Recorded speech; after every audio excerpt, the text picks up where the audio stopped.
I don't know. Dan is, Oh, my mic is on. okay. Oh my Oh, God. good. I can hear you guys. Can you guys hear me? Yes, we can. Yes, we Thank you. Is Dan, I'm gonna mute myself.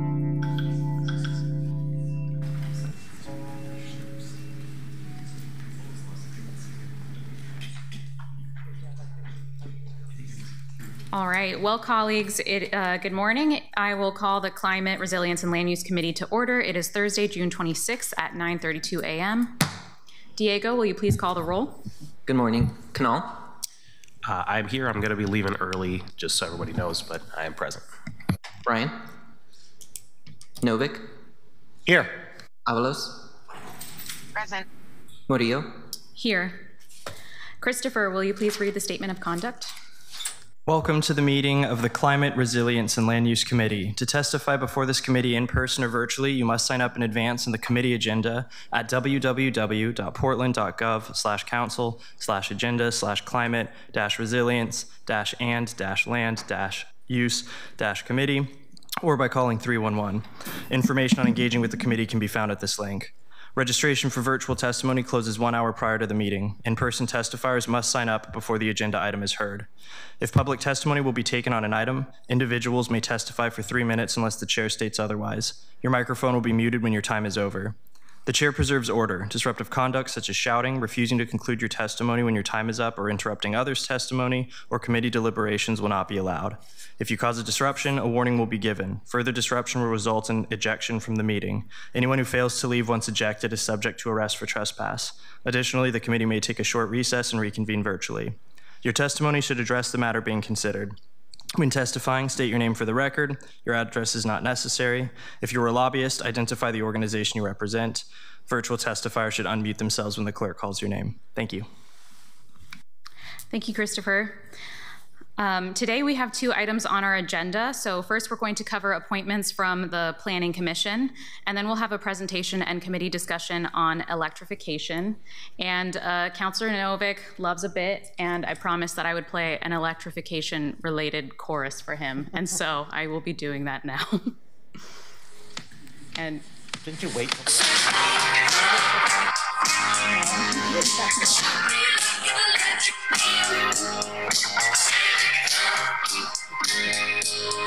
you need to throw me over that.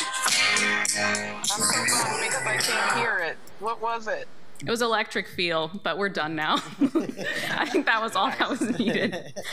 Anyways, yeah, sorry. We have to do things like that to keep ourselves joyful. So, okay, could you please read item 1?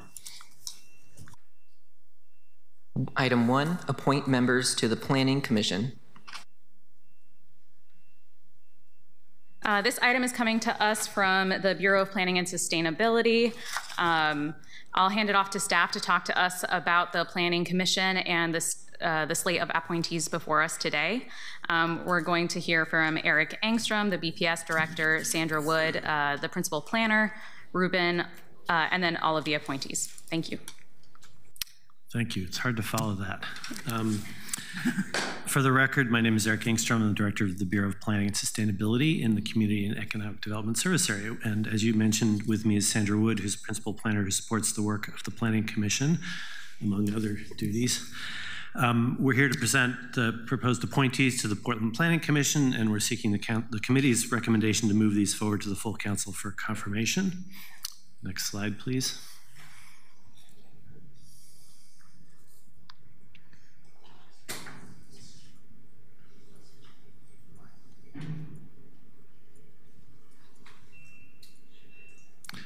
This is the agenda this morning. I'm sorry, could you do a back one? We'll talk briefly about what the commission is, some background on that. We'll talk about our process for recruitment, and then we'll introduce you to the appointees. Next slide. Next slide. So the Portland Planning Commission was originally established in 1918, so it's a venerable institution in Portland. Hundreds of people have served through the city through this commission for over a century. The purpose of the commission is to guide Portland's long-range planning through the development, maintenance, and updating of the city's comprehensive plan and zoning code. In making its recommendations, it considers the economic, environmental, social well-being of the city in an integrated fashion, and it deliberates using climate and equity lenses and is committed to effective community involvement in its work. Next slide. The powers and duties of the commission are outlined in city code. This includes holding hearings and making recommendations to city council, advising the city council on plans and policies, and providing a forum for community members to learn about good land use planning practices. Next slide. The commissioner's membership terms are outlined below and include 9 members, including a youth commissioner, which is of the age of 18 to 25. The terms are 4 years and staggered, except the youth appointment, which is for a 2-year term. The commission membership has a couple other parameters. It should embody a broad representation of Portland's diverse communities and geographies. It should have various professional expertise or lived experience, bringing a range of perspectives. It's not supposed to include more than 2 members engaged in the same occupation, trade, or profession, and not more than 2 members who are for-profit real estate developers. And with that, I'm going to pass it over to Sandra Wood to talk more about our recruitment process. Good morning, councilors. For the record, Sandra Wood, BPS Principal Planner. So next slide, please. The recruitment for the 5 Planning Commission positions opened in February and was open for a month. Outreach in March was very extensive with direct contact to 16 professional organizations, 6 local chambers, and 9 community-based organizations, as well as conducting social media outreach. Our staff and the Planning Commission Chair also participated in 2 recruitment events at the Maloma Youth Commission and the Northwest Youth Careers Expo, which was attended by 5,000 youth. We received 85 applications, and in April, staff reviewed the applications and selected 21 people to interview. The 2 interview panels from various bureaus, council staff, and a current planning commissioner conducted the interviews. In May, 5 candidates were selected for appointment by the mayor, who is seeking this committee's endorsement to the full council. Next slide. As part of all recruitments, the Office of Community and Civic Life includes a voluntary demographic survey for applicants to fill out. When we receive the applications, all the identifiable information is not linked to the applicant's materials. Of the 85 applicants who applications that we received, 75% completed the voluntary demographic survey. And the survey asks questions about 11 categories, including, or 12 categories, including race and ethnicity and geographic representation. Next, please. This slide shows the race and ethnicity of the 64 applicants who responded to the survey. 67% of the respondents were white, 6% Latinx, and 5% African American or Black. These percentages are very similar to the racial and ethnic demographics of Portland as a whole. Next. And we received applications from every sexton of the city, including 9% of respondents from east of I-205. Next. So that's it for the background. Now I get to get into the exciting part. We are very excited to introduce the mayor's 5 recommendations for appointments to the Portland Planning Commission. I'll then invite them each to say a few words. Next. The first appointee is Dreisha Brannon. Dreisha spent nearly a decade working as a civil engineer for the city of Portland. She currently works in the private sector as a design engineer and project manager, supporting conveyance and wastewater projects in the Northwest. She is passionate about environmental justice, civic engagement, and diversifying the STEM fields. Dreisha has served in a variety of leadership roles for nonprofits and community boards, such as the National Society of Black Engineers Portland Professionals, the State of Oregon's Environmental Justice Council, and Multnomah County's Charter Review Committee. We're excited to have Dreisha's practical infrastructure knowledge and passion for the environment on the commission. And before I go on, I'm gonna go ahead and just invite the appointees up to sit on the dais, since they'll be speaking in a few minutes anyway. Thank you. David Knowles' career has spanned 4 decades of public service and private sector consulting, mostly in the fields of urban planning and transit project development. David has had an active law practice, served as Metro Counselor, and as a planning director for the City of Portland in the 90s. More recently, David had leadership positions at David Evans & Associates, at CH2M Hill, which is now Jacobs, and OTAC.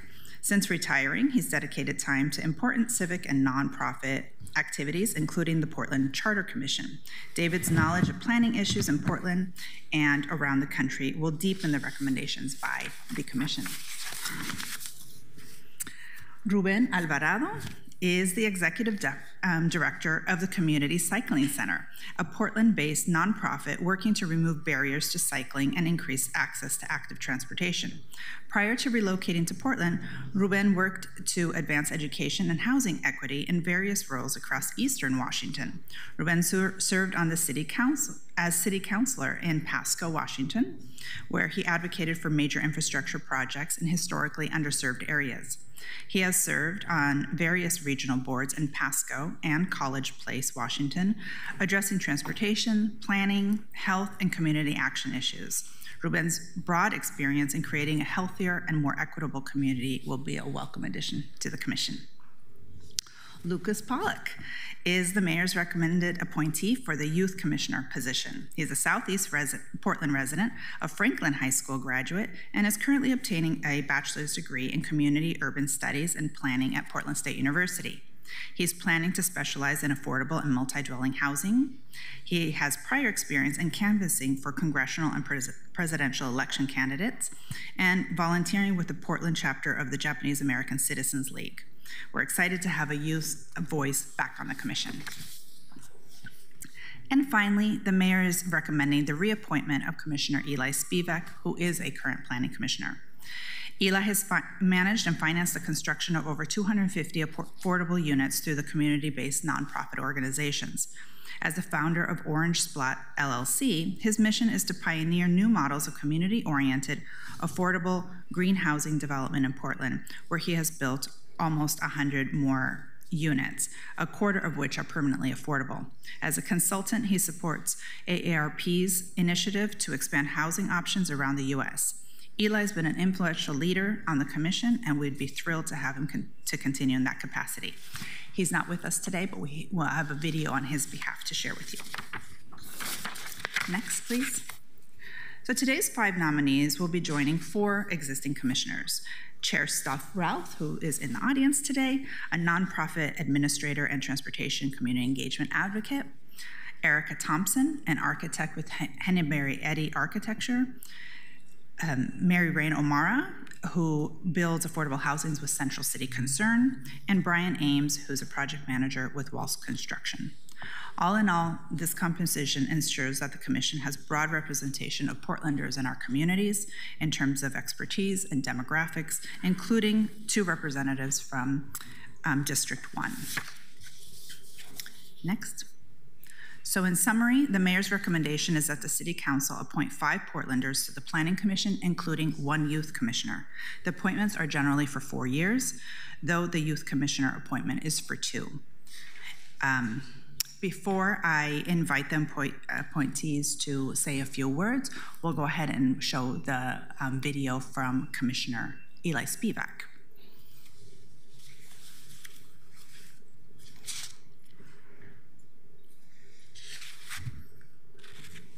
And I develop affordable. My name is Eli Spivak, and I develop affordable, community-oriented housing through my company, Orange Splat LLC. It's been an honor to serve on the Planning Commission, and I appreciate the opportunity to be considered for 1 more term. I'd be with you in person, but I'm out camping with my 12-year-old son this week. My focus will continue to be on helping Portland create the amount and variety of housing we need in as equitable and climate-friendly manner as possible. We've made significant headway on this over the past 5+ years, but we clearly have further to go. I particularly look forward to a partnership between planning staff and commission and this city council committee, not just as projects arrive for votes, but also as Portland decides which new planning projects to take on. It can easily take 1 to 2 years from initial staffing to when a project arrives at council for a decision, and there's already a pretty stacked schedule for this year.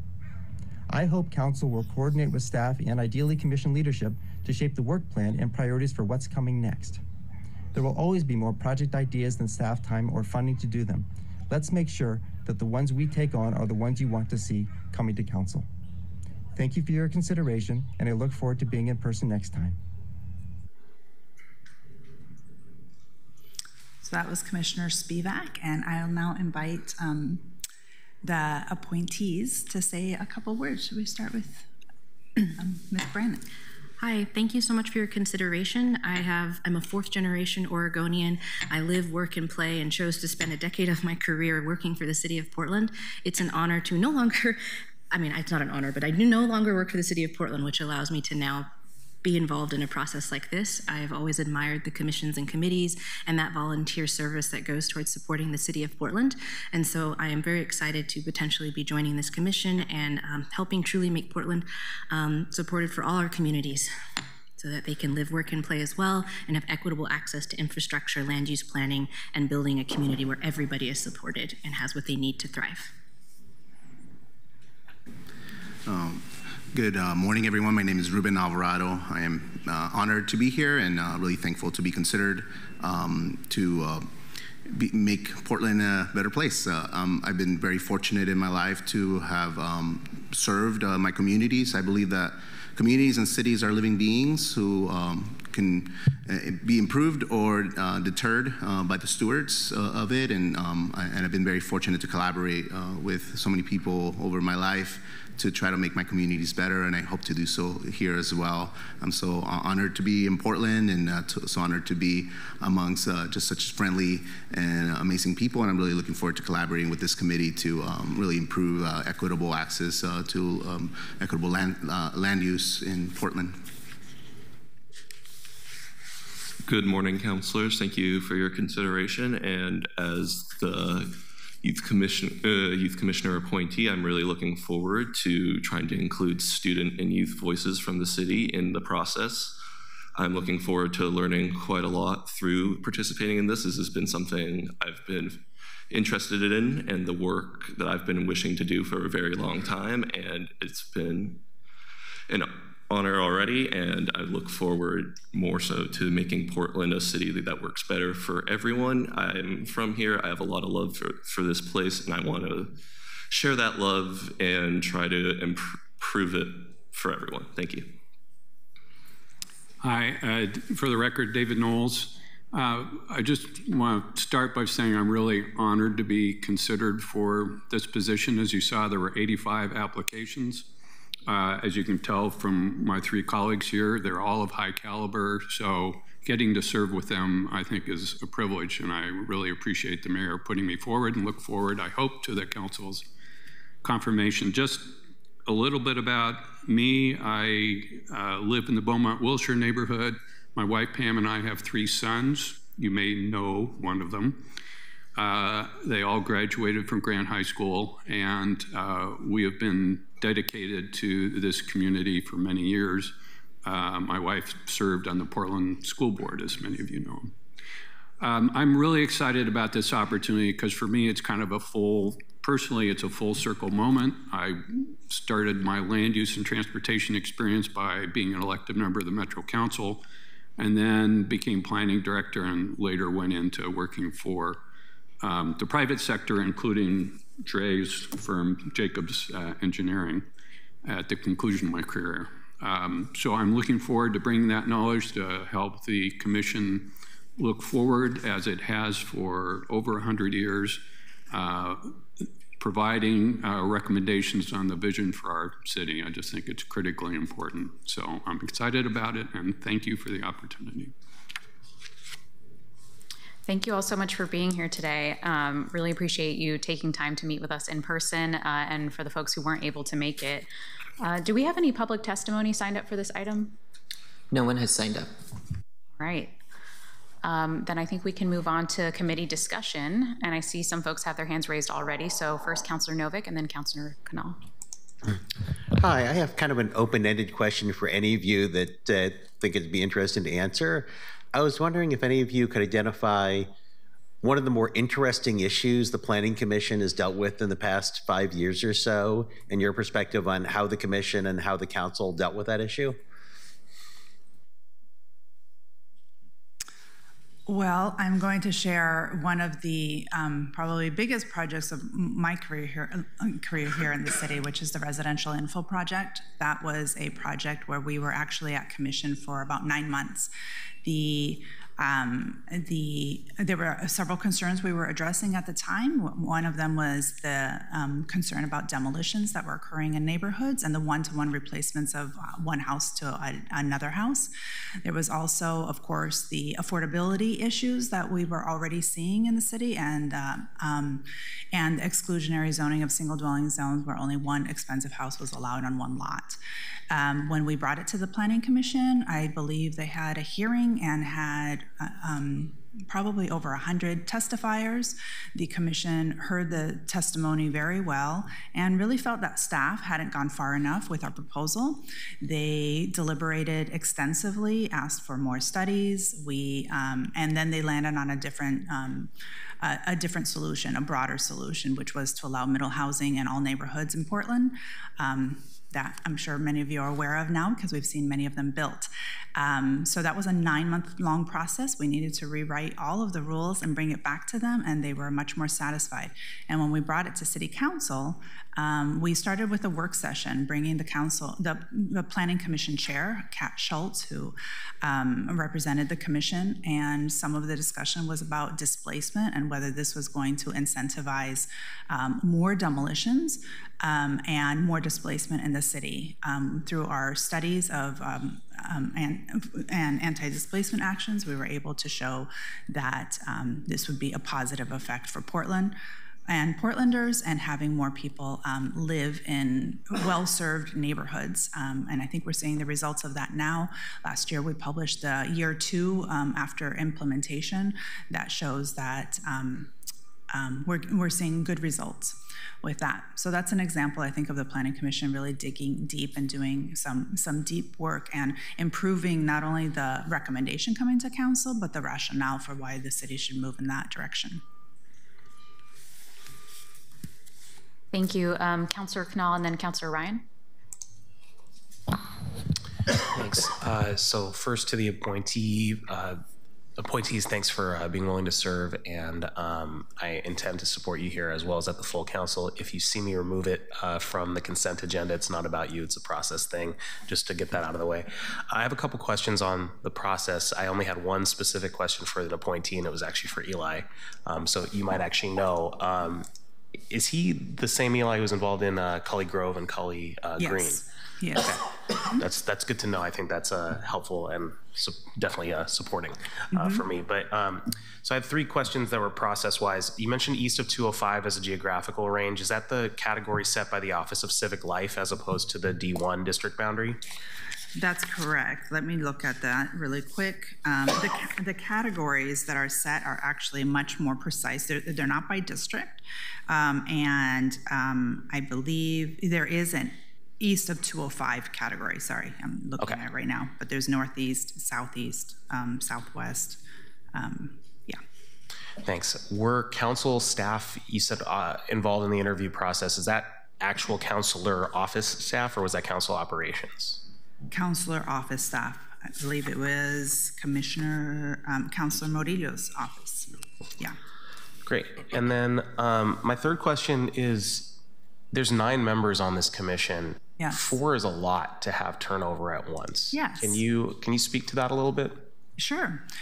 We had the Planning and Sustainability Commission was operating since about 2009 and had been operating. And a few years ago, there were community conversations and the idea to dissolve the Planning and Sustainability Commission and create the Sustainability and Climate Commission, the SCC. I believe you've seen their appointments already, and to reconstitute the Planning Commission.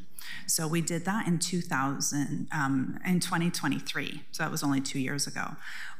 So we had a brand new slate of commissioners, and at that time we decided that 5 of them should have a 4-year appointment and 4 of them should have a 2-year appointment. So for a while, I think we're going to say this, like the 5 and the 2, the half and half. It's been my experience that that will kind of dissipate after a while because, people quit or resign for a variety of reasons, so we'll have to do a special recruitment. But that's how we set it up originally. Sure. So I guess what I'm saying is if there's anything structural that council can do to support so that when 5 positions are up at a time, more than one person is seeking renewal of their term, that would be something I would like to be supportive of, because that is a low ratio. I think that's fair to say that the 1 out of 5 positions being reappointed and 4 being new people. Oh, I see. I see what you mean. Right now we only have 8 positions. So 8 positions filled. Is that right? No, I guess we do have 9 positions filled. So 5. 1 is being reappointed, 4 are staying, and then we have 4 new. Yeah, so again, just if there's anything that council can do to be supportive of creating whatever culture of retention that you need, let us know. Yeah, and we'd be happy to talk to you about the folks that are stepping down. A couple of them are moving out of Portland. One is moving into Washington, one is moving down to Salem. Well, nobody's perfect. Yeah. Thanks. Councilor Ryan? Yes, thank you, Chair. First of all, thank you so much, Sandra. This was a great report. And thank you all of you for being here in person. It really does make a big difference. It adds immense value to this process. And I want to first say this. The Planning Commission, the last 2 years, I experienced some split votes. I think it was the glazing issue that caused that. And yes. And I want to lift that to say it was, when I first got on the council, it seemed like everything was unanimous, and then it started to switch and it became more split votes, and I thought that was healthy. And so when you brought that type of tension to the council, it was helpful because we were experiencing it as well. And I think that also suggests that there's been an effort to get more nuance and balance in the commission. So I want to acknowledge your work as well, Sandra, in that recruitment. I do have one question. I just like to ask something to see how you think. I don't even know if it's fair, but I'm not going to hold you to any of it. But we passed a lot of TIF districts, and so TIF districts are on the front of everyone's minds. And I think that there's historical points of view on that, and then there's current, trying to get your brain wired into what the current values are around that and how we work with that. If you have any thoughts on the value of TIF districts, I think the Coley one sticks out as a different type of process than we did in the past. So I just wanted to hear, just popcorn, if anyone wants to weigh in on your thoughts about how to work with the new and improved TIF districts, if you will. And I know that's in partnership with Prosper as well, right? Correct. And housing, yeah. Yeah, Prosper and housing. But does it pop up, the TIF district issues in development? Does it come to the Planning Commission? Yes, it does. They're not a recommending body, but they do make a decision and recommendation. Yeah, you often are the final stop before it comes to council. Right. There's a big and of course, the council also receives a recommendation from the Portland, Prosper Portland Board. Okay. Or PDC. If anyone has an opinion on the value of TIF districts going today and going forward. And if you say that's not really fair because I haven't had a chance to be in the new role, you could say that as well. Well, I don't think any of us has yet tackled that question. Yeah. And it's a different question from the one that I tackled many years ago. I guess I would say that maximizing the value of those designations and of the tax revenue is something that has to be linked with the development policies for those areas. And I mean in the zoning code and in the comp plan. So that's an important linkage that ought to be examined whenever you're talking about creating or amending those TIF districts. It's a way to maximize the opportunity that they represent. Thank you, David. And that is the role of the Planning Commission in terms of the TIF districts. Does it advance our goals? Because the comprehensive plan isn't a plan for BPS as a Bureau of Planning Sustainability. It is the city's plan for growth, where we want growth to occur, and what, and where we're investing infrastructure. It's an infrastructure plan, and all of that. So the Planning Commission's role is to make sure that the TIF district as a tool is being utilized to advance the goal of smart growth and where we want growth and investments. Well said. Well, I just hope that overlay, that crosswalk, is active. Right. Yeah. Does anyone else want to say? Oh, hi. Hi, I'm Dreisha. I think also there's a lot of, I've been following some of the community engagement process on the TIF districts, and there's a lot of people and a lot of organizations who are helping steward those conversations, and there's still a lot of community members. I live in East Portland, Hazelwood area, so I'm seeing some of the nonprofits who are holding those conversations, and there's a lot of people who don't know what that means, what it is, or how it will impact them. So I think while we can talk about what the goals are for the Bureau and the cities and the growth, it's also who is it growing for and who is benefiting from that growth. So that's something that I will always hold dearly as someone who's been displaced from North Portland into East Portland. That's something that I'm going to be using as a lens for that conversation. That's great. And one other thing, just to see if anyone wants to say anything about it. It's just fun to see how y'all think. And the other big issue facing our cities, obviously we have a building supply issue when it comes to housing, and then sometimes that rubs up against environmental concerns. And so we have to figure out how to build, because there's cities in the country right now that have rents going down because they've been doing supply for the last 20, 30 years, but we haven't, so ours are not going down. We have to acknowledge that we failed in terms of building when it comes to housing. So how can we make sure those two that sometimes are pitted against each other can move forward? So I just hope that you know that that's where one of the tension points is, right? Okay. Yeah. It's more like coming into this with your eyes wide open. So, Councilor Ryan, I'd just say one of the values of the Planning Commission is to be able to address really complicated issues like that in a way that we can bring forward to the council a recommendation, because there are so many trade-offs inherent in those policies that it takes sort of some fine workmanship to figure out the solutions so that you don't have to address those in that kind of detail.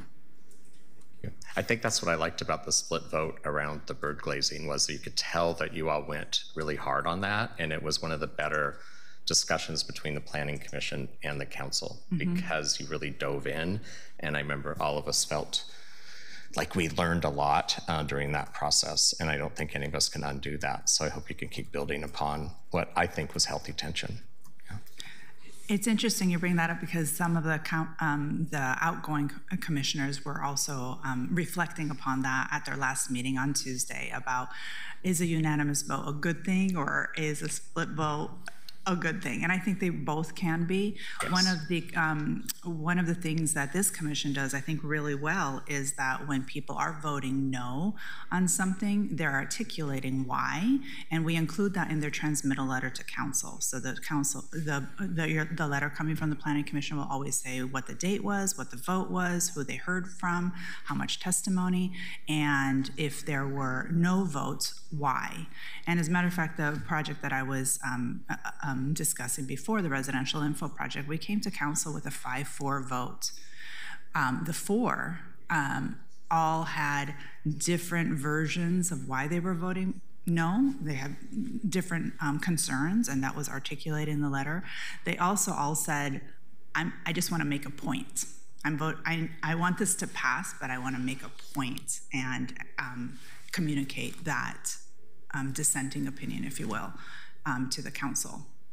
And when you started bringing that kind of information to the council, it was much better government than when it would just come with a unanimous with no words. And exactly. It made you think, what is this? Exactly. And it can help you, I think, as counselors prepare for the testimony. And like David was saying, all of the decisions at this point are hard decisions, and there's many trade-offs. Yeah. And the reason I did this through line of questioning was someone mentioned we have to have that alignment with the Bureau, with the Planning Commission, and then with the council. Mm-hmm. And how can we be aligned in at least what the topic is, what the 3 top topics are. Yes. Yeah, it's a really important time for us to focus. thank you all for your service. Yeah, if I may, what I believe about these processes is the hardest decisions are not good versus bad. They're great value versus another great value, where these values are at odds, and you're having to really weigh the nuance. And in my experience, those have been the times that I've been most sleepless, but also most rewarding. And so I'm really thankful to be to continue that here, and but also just to be able to enjoy or to be able to benefit from decisions that I've made. I just moved into a house in Foster Powell that used to be a large lot, and now is instead of one family living there, now 3 families can be there, afford to live there, and that's because of decisions made here. But also, you know, those were not easy decisions when I was in. So when I was in Pasco, we looked to Portland for how do we fix this housing crisis, and so I'm really thankful too. I appreciate that so much. I just wanted to end with one issue that when I brought everyone together as a cat herder for permit reform, the issue that didn't get discussed enough was the code clutter. And I hope that your commission really looks at that. It's an issue at the City of Portland. We pass codes, but we don't look at what ones we should probably get rid of that don't have value anymore because of the new ones we passed. And it drives every customer crazy, as you know. And so please work with the permitting office to continue to look at code clutter. Thanks. Thank you all so much for being here. Thank you, counselors, for your questions. I really appreciated hearing from all of you and learning more about why you're passionate about this work. And I have one small piece of gentle feedback for how we recruit for the committee. And I would just say that the data that we were given shows that the applications, that the outreach that we did was reflective of the demographics of our city. But the reason that Portland is so white predominantly is because of issues with equity. And so I want to make sure that in these commissions, when we are recruiting, that we're actually overcompensating and making sure that we have active recruitment for people of color, and specifically Black Portlanders as well, to make sure that we are getting all of the perspectives that we need. It's not enough to just maintain what is currently reflective of our city, because hopefully that will change too. And with that, we have just 2 minutes to get through this agenda item. So I would like to entertain a motion to send the appointments of Ruben Alvarado, David Knowles, Jairisha Brannon, Eli Spivak, and Lucas Pollock to the Planning Commission to the full council with a recommendation that the appointments be confirmed. Do I have a second? So moved. Second. Councillor Novick moves to recommend the appointments to the Planning Commission to the full council with a recommendation, and Councillor Canal seconded. Is there any further discussion? All right, will the clerk please call the roll? Canal. Thank you all for stepping up, and for Eli for stepping back up. And I want to co-sign everything that Councilor Murillo just said as well. I vote aye. Ryan. Aye. Novick. Thank you so much. Look forward to working with you. Aye. Avalos. Aye. Murillo. Thank you so much for serving our city. I vote aye. With 5 ayes, the motion carries. Wonderful. Thank you all so much for being here today. I really appreciate you. Thank you. Thank you. Diego, will you please read the next item? Item 2, committee discussion on electrification. As we tend to do in this committee, we love inviting experts from all sorts of areas to come and speak to our committee about issues that are important to us. It feels like a lifetime ago that we were talking about renewable fuels and electrification, and then the budget happened and we forgot all of those discussions. So I am inviting our speakers up to come do a presentation. We have Cara Saylor, Melanie Plout, Danny Noonan, and Brian Stewart, if you're in the room and would like to step forward. And I believe the advocates will be sharing their own slides if there is any tech support that's needed for that. Okay, yeah. Just set that up.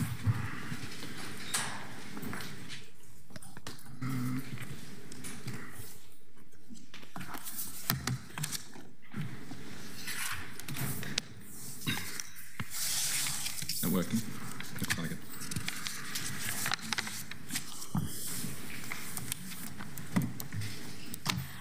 Welcome. Thank you all so much for being here. For folks who are in the room to testify on this item, I just wanted to note that we will only have 2 minutes of testimony just due to our limited time slots, and that will happen after the presentation, and then we'll do some council discussion as well. But you may begin. Well, good morning, folks. This is an impressive group of people to appear before, so I confess I'm a little bit nervous, but thank you for having us here. My name is Kara Saylor, and I'm the director and one of 4 staff attorneys at the Green Energy Institute. So we are a grant-funded organization that is housed within Lewis and Clark Law School's Environmental, Natural Resources, and Energy Law program. We focus on developing and implementing smart and comprehensive strategies to support a swift and equitable transition to a carbon-free energy grid. So I sometimes say we're a think tank, and sometimes we're a do tank. I'll just do this one. Okay. Okay, so here's where we are. And what guides our engagement in the very wonky processes at the Public Utility Commission. You can see some of the recommendations here offered by the IPCC, the Intergovernmental Panel on Climate Change, encouraging widespread electrification of end uses and elimination of greenhouse gas emissions from our electricity systems. You can also see a chart here which reflects the declining emissions of PGE and Pacific Power, the 2 electric investor-owned utilities that serve the city of Portland, and the rising emissions of Northwest Natural, the gas utility that serves Portland.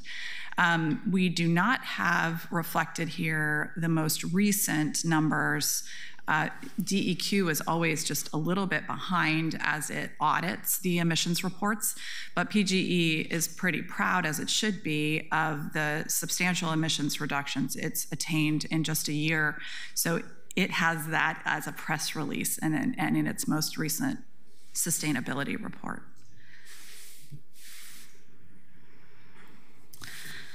So this is where we're headed this morning in the very short time I have with you. I'm going to just talk about the Public Utility Commission, what it is and what it does. Forgive me for those of you who already know this, but sometimes it's helpful just to sort of level set. The law that is applicable to Northwest Natural that's going to guide its carbon emission reductions in the future, how Northwest Natural plans to comply with that law, and some of the problems the Public Utility Commission and stakeholders have identified with the company's plans. This is where we do our work, the Oregon Public Utility Commission, and these are the people we try to convince. The PUC's mission is to ensure Oregonians have access to safe, reliable, and fairly priced utility services that advance state policy and promote the public interest. The PUC takes its direction from the legislature and the other agencies in the state, and it makes an economic decision about what is best for Oregon ratepayers. That used to be an easier job. It's become harder as the commissioners are now tasked with sort of supervising how our utilities reduce their carbon emissions. The PUC also responds to public comment. And I mention that because I noticed the former mayor, Ted Wheeler, submitted comments objecting to PGE's last rate case, the rise in rates. I didn't see one coming in Northwest Natural's rate case, also filed last year and then again this year. And I just note that it's helpful for the commission to hear from members of the community and especially its leaders as it's attempting to make decisions about what is best for Oregonians. I'm going to quickly walk you through the main law that requires Northwest Natural to decarbonize. I just encourage you to ask questions if you have any, maybe along the way, although I know that there's probably time at the end for questions. I just don't want you to leave anything unanswered here. But essentially what we've got here is an Oregon Department of Environmental Quality rule. The rules are intended to reduce greenhouse gas emissions from significant sources in Oregon. They are also intended to prioritize equity by promoting benefits to environmental justice communities disproportionately burdened by the effects of climate change and air pollution.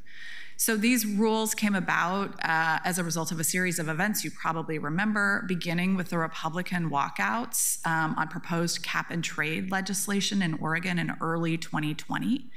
And in response, Governor Kate Brown issued Executive Order 20-04, directing various agencies to implement climate-related initiatives. And one of those directives was to DEQ to adopt this program to cap and reduce emissions. So it's somewhat like a cap and invest or a cap and trade. You may have heard about California, Washington, other parts of the country have something like this. The DEQ does not have statutory authority to allow or facilitate a trading of allowances. So instead, this is just a reduce requirement. Okay, so how do our natural gas utilities plan to comply with the law? Luckily, we have a very robust public process that all of our investor-owned utilities, including Avista, Cascade, and Northwest Natural, are required to comply with. The utility has this law, the Climate Protection Program, the CPP. It's a technology neutral law. Fossil fuel suppliers, you have to figure out how to reduce your emissions. You just have to do it or risk facing penalties. And you can see some of the provisions on the slide there, which sort of walk you through. There's a cap. The cap lowers over time. It's a very clear obligation, and the fuel suppliers have to reduce their emissions. The gas utilities produce something called an Integrated Resource Plan, or IRP. The IRP presents a utility's current plan to meet its future energy needs through what's called a least cost, least risk framework that looks at energy generation and demand reduction. Both the electric utilities have to do this as well as the gas utilities. I should say this is just for investor-owned utilities. That's all we have serving us here in the city of Portland. The plan includes estimates of future energy needs, an analysis of the resources available to meet those needs, and how to secure those resources. So it's a comprehensive and strategic document that drives utility investments, programs, and activity.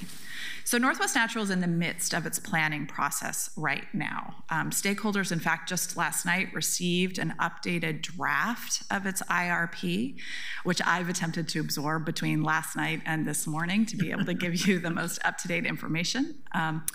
But I'll keep my presentation pretty high level to give you just a general sense of what the company is planning.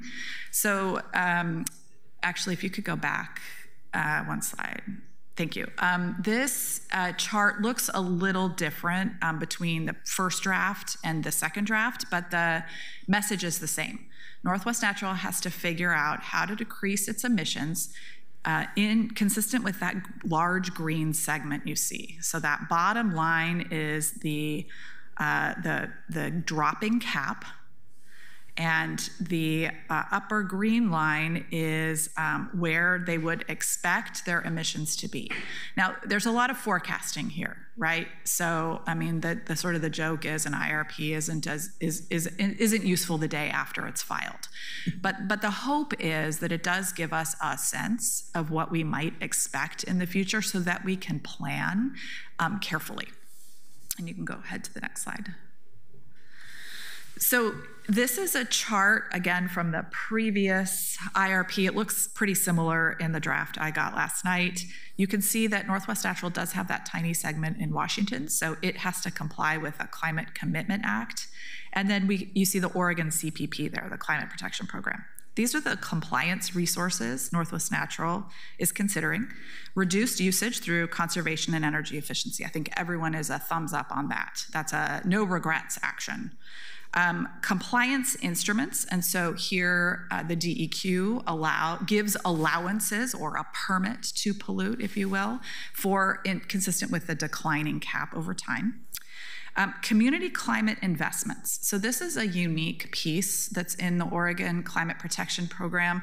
I happen to think it's pretty ingenious. It is effectively an offset, but not in the way we think of offsets as being bad. Rather, it's a dollar amount that the gas utility pays that then is used in projects that simultaneously deliver emissions reductions. So think heat pumps. A sort of a no-brainer there when we think about reducing greenhouse gas emissions. Biomass-derived fuels, so they call that renewable natural gas, synthetic methane, which we'll talk just a little bit about, hydrogen, and carbon capture. Okay, so what's the problem with this? It looks great, right? We know cows produce methane. Let's capture it and heat our homes with it. So a couple of problems. RNG, or biomethane, is still methane. Pipelines leak, facilities leak, releasing uncombusted methane, a greenhouse gas, more harmful, 82 times more harmful than carbon dioxide. Here's a picture of the methane emissions from 3 Mile Canyon project in Boardman that the company uses to meet its obligations to customers who've signed up for the Smart Energy Program. So you can see the blue is the emitting methane that's leaking from the facility. Go ahead. I just want to pause for a second because we started at 10:10 and we have about 30 minutes for your presentation. Okay. So we might have to move a little bit quicker. Sorry about that. You got it, no problem. I think I'm just about done, actually. So, and then you can see the costs, which, you know, is quite problematic when you think about today's natural gas price is $3 per MMBTU. Let's see, right now, the gas utility has 6 offtake projects and 2 offtake projects, meaning they're just buying the credits associated with the renewable natural gas, not the actual gas. And then and 2 development projects in Lexington, Nebraska. The company's reliance on biomethane is useful to the company because it allows it to use ratepayer dollars to continue to use fossil fuel infrastructure.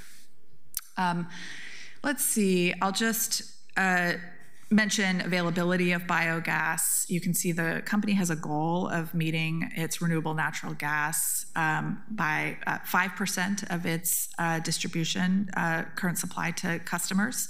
And as of 2023, it had produced 0.91%.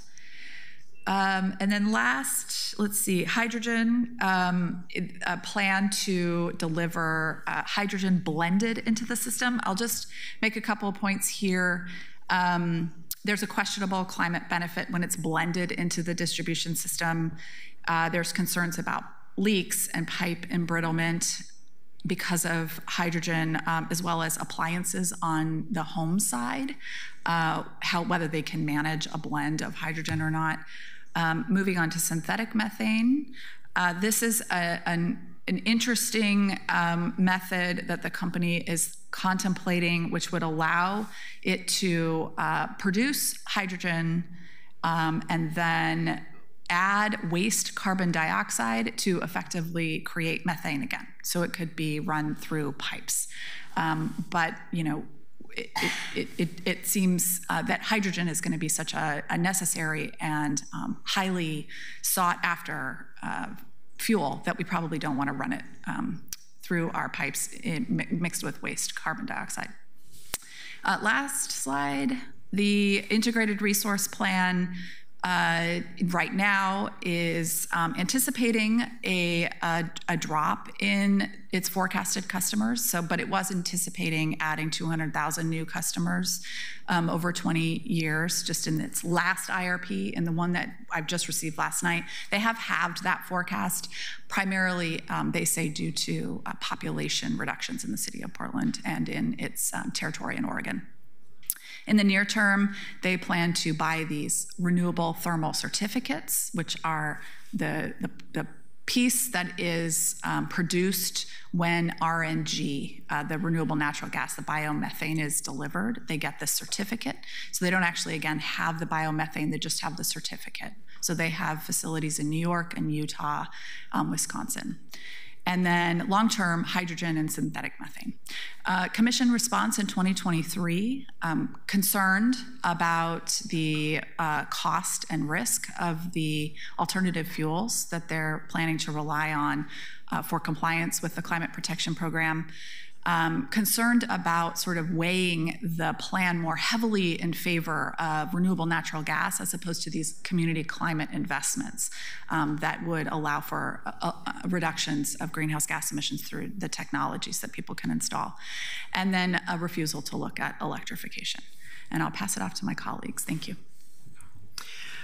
For the record, my name is Melanie Plowd. I'm an OBGYN doc. I practiced here in the Portland area for 36 years, and I now volunteer with Oregon Physician for Social Responsibility. OPSR is an organization of health professionals that works collaboratively to seek a healthy, just, and peaceful world. So I want to talk about some of the health risks of using methane. Methane impacts our health in a number of different ways. I'm going to talk about indoor pollution, outdoor pollution, explosions, carbon monoxide, and fracking, which are 3 risks that occur from methane that we don't have with electrification, and then, of course, climate. So gas stoves are the only gas appliance that's vented indoors. And we spend 90% of our time indoors. So even though this is a small amount of methane that's burned, it affects us more acutely. Next. When you cook, you always create particulate matter.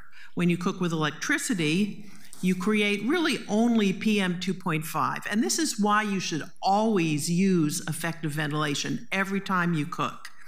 With luck, you have something that ventilates to the outside. But with gas cooking, you get some bonuses that you don't get with electric or induction stoves.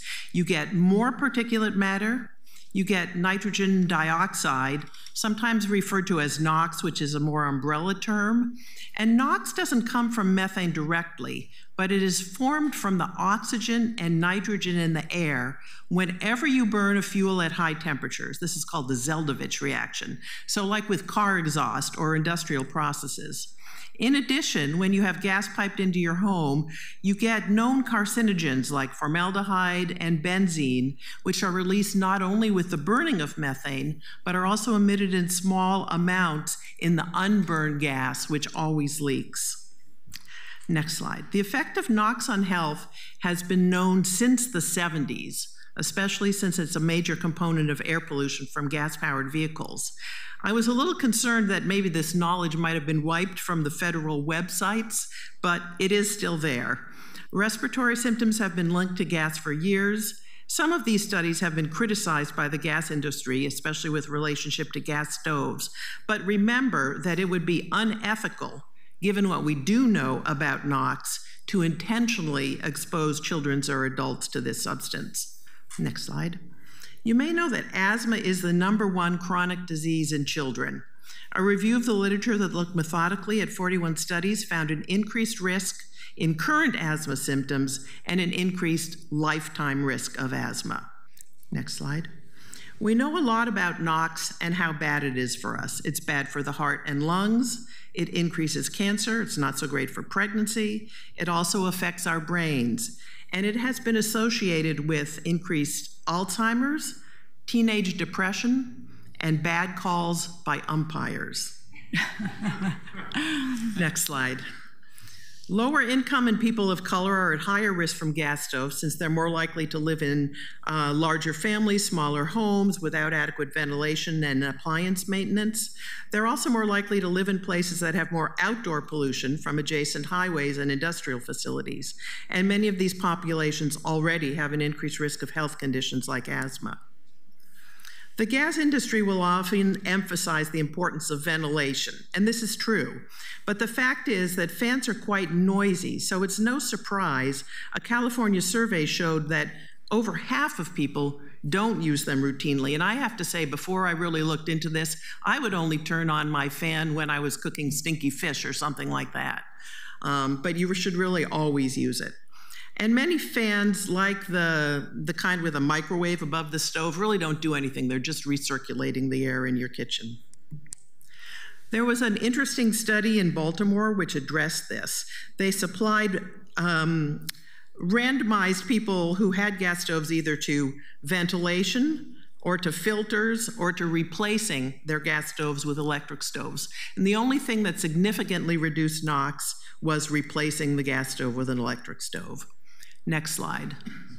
So now let's turn to outdoor pollution. So the big use of gas in homes is gas furnaces and water heaters.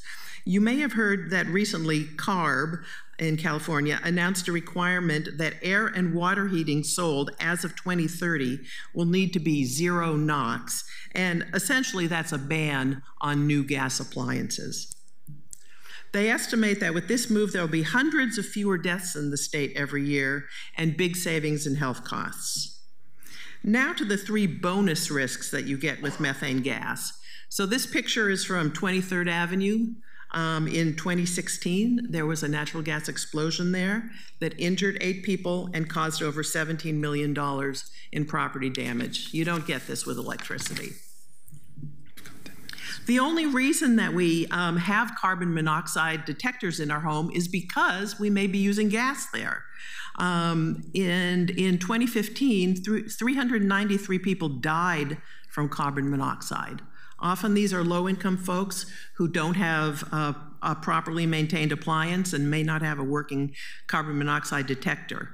Recent research also suggests that even low levels may have adverse chronic effects. Next, there is fracking. Now, we don't have fracking here in Oregon, but most of our gas does come from fracking. And people who live close to fracking sites, say in Pennsylvania or other parts of the country, have an increased risk of poor health outcomes like premature birth and childhood leukemia. And finally, there's the climate, which of course is the big one. Methane is a very strong greenhouse gas, but the good news is that it has a shorter half-life than carbon dioxide. So anything we can do to reduce it in the atmosphere can more quickly help with global warming. Next slide. You all remember the heat dome. Obviously, being too hot is not good for our health. And neither is air pollution. We see this especially now with the wildfire increases and climate change. You might have seen the New York Times article yesterday that talked about how having both too hot a place and the air pollution at the same time is a double health whammy. Next slide. So in summary, there is no controversy. NOx, which you get from burning fuels, is bad for our health, both indoors and out. Substituting hydrogen or biogas instead of fossil, quote, natural gas doesn't change that. The explosions, carbon monoxide poisoning, and fracking that you get from using methane don't exist with electrification. And methane, both the burning of it and, as Kara mentioned, the leaks from unburned gas all along the supply chain are a strong component of climate change. So a rapid decline in methane use would have both climate and health benefits. And I'll turn it over to Danny. Yeah, thank you. And I am cognizant of the time, so I'll try and move quickly. Thank you for the opportunity to present today. For the record, my name is Danny Noonan, and I am a climate, energy, and labour strategist with Breach Collective. I am also a registered lobbyist with the City of Portland. Breach Collective is a non-profit organisation founded in 2020 whose mission is to build power with the climate and labour movements through organising legal advocacy, education and storytelling. My early professional background is in litigation, including relevantly securities and climate change litigation, but I do not practice law currently. Rather, the expertise that I have developed over the past 5 years of my career has been in the area of building electrification policy, as well as corporate accountability around disinformation and greenwashing in the building sector. And my presentation today is going to be at the intersection of these two issues. As I set out in a letter sent to this committee on February 24, there is a clear, straightforward and well-supported case for electrifying buildings as a climate solution. This case centres around the energy efficiency and co-benefits of heat pump appliances. These advantages exist right now and will increase as the share of renewables on the grid increases. And there are legal pathways to electrification, and I know BPS has talked about that previously, and we'd be happy to talk about that more in detail during the Q&A.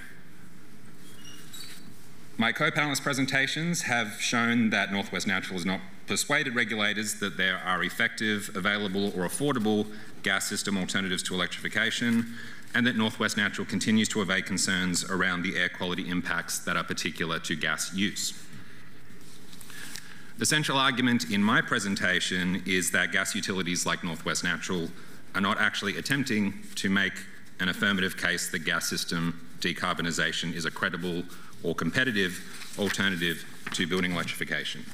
Instead, gas utilities are deploying a public relations strategy to impede regulation. To understand this argument, you need to put yourselves in the shoes of an investor-owned corporation whose primary objective is to maximise near-term shareholder value. Accordingly, if you are an investor-owned gas utility, if you are repeatedly missing the greenhouse gas emissions reduction targets that you have set for yourself, if you are failing to decarbonise even though you effectively authored the state law that was supposed to enable you to do so, if evidence is mounting that the health risks of gas appliance use are qualitatively and quantitatively worse than electric appliance use, and there is further documented evidence that your industry has known about these risks for decades, and if, because you are a gas-only utility, each home or business that switches off of gas represents a lost customer, then your profit motive will drive you towards a well-documented industry playbook that centres around a communications and public relations strategy designed to oppose regulation. There is a robust academic and popular literature on this corporate playbook, which has previously been used by the tobacco industry, fossil fuel producers, and other polluting industries. To briefly summarise this literature, the strategies in this playbook are not intended to win a policy debate outright. Instead, the goal is to create doubt and confusion in the minds of decision makers and the general public, because time and again, a tie in the minds of decision makers has preserved the status quo. Understanding that gas utilities like Northwest Natural are deploying this playbook helps us understand the contradictions that exist in how Northwest Natural has engaged in building decarbonisation policy in recent years. For instance, it explains why Northwest Natural began promoting so-called renewable natural gas with an advertising campaign focusing on the image of free-range cattle, whereas in reality, the company's first two investments went towards propping up two of the worst polluting industrial slaughterhouses in the country.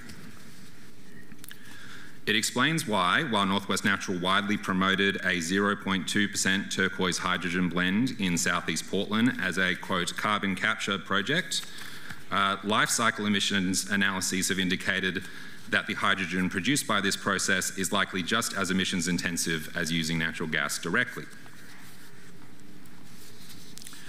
It explains why Northwest Natural responded to the Multnomah County Health Department's report on public health impacts of gas use by employing a scientist from a consulting firm notorious for representing polluting industries seeking to undermine the scientific basis for regulation.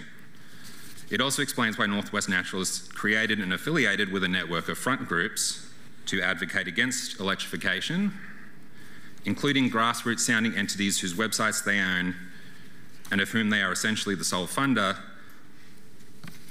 while simultaneously denying that they control these groups to the media and the public. And finally, explains why, when all these other tactics fail, Northwest Natural turns to litigation to slow and roll back regulations. There is also evidence, thanks to researchers at the organisation Influence Map, that the gas industry is coordinating this strategy at a global level, with different narratives being deployed in different jurisdictions based on their perceived environmental consciousness. And this helps us to understand why Northwest Natural's communication strategy in the Pacific Northwest has focused around these renewable alternatives, while in states like Louisiana, the approach has been to redefine fossil gas as clean energy. There is also evidence at a national and corporate level that Northwest Natural remains committed to fossil fuels, and I just want to briefly point you to these two examples. The first is that the Northwest Natural has close ties to and holds an ongoing leadership position within the American Gas Association. The American Gas Association has not been talking about a nationwide transition to renewables, rather they have cheerled President Trump's energy agenda and touted the vast fossil gas reserves that exist within the United States. The second example is that Northwest Natural, the holding company, has recently acquired 2 Texas gas utilities. They have promoted these utility acquisitions to shareholders on the basis that these Texas utilities are building new gas networks in urban sprawl areas, and there is no indication that they plan to decarbonize these Texas gas holdings. These holdings further represent perhaps as much as a 30% increase in Northwest Natural's customer base relative to the Pacific Northwest. And taken together, this would suggest that Northwest Natural is not moving away from fossil fuels, but is instead doubling down on a fossil fuel business model. To summarize, the evidence indicates that Northwest Natural is not seriously committed to decarbonisation, and I think their engagement on future building electrification policy before this council needs to be understood in this context. Thank you. I think we're doing okay on time. Would you like to go up next?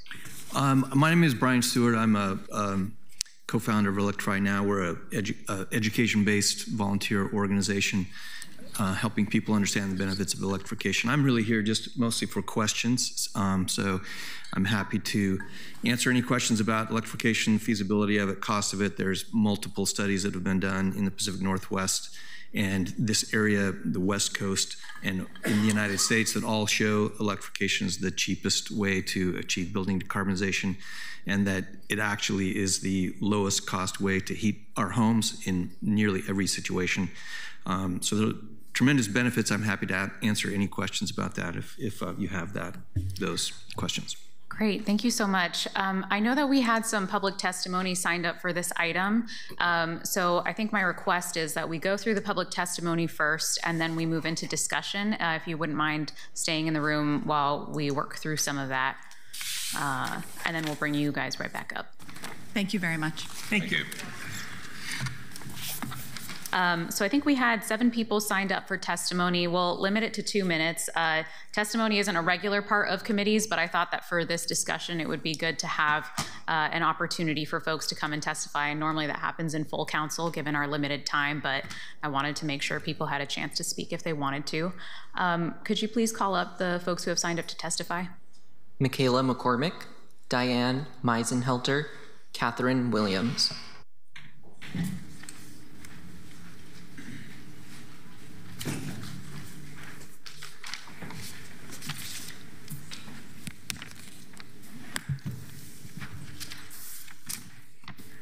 Good morning.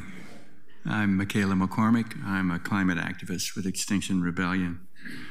I want to call attention to a quote that appeared on one of Melanie's slides.